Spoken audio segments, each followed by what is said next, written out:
Friends, I have multiple Excel sheets. I want to navigate that.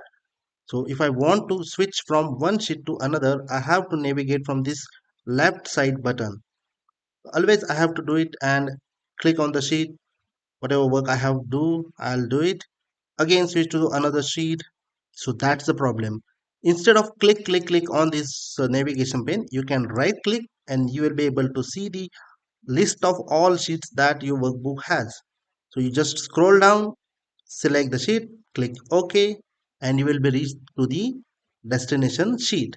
Again, right click to the first sheet, click OK, and you will be back to the desired sheet. So in that way, you will be able to switch the sheets if you have multiple sheets in workbook. For this kind of tips, subscribe our channel, like and share with your friends. Thank you very much.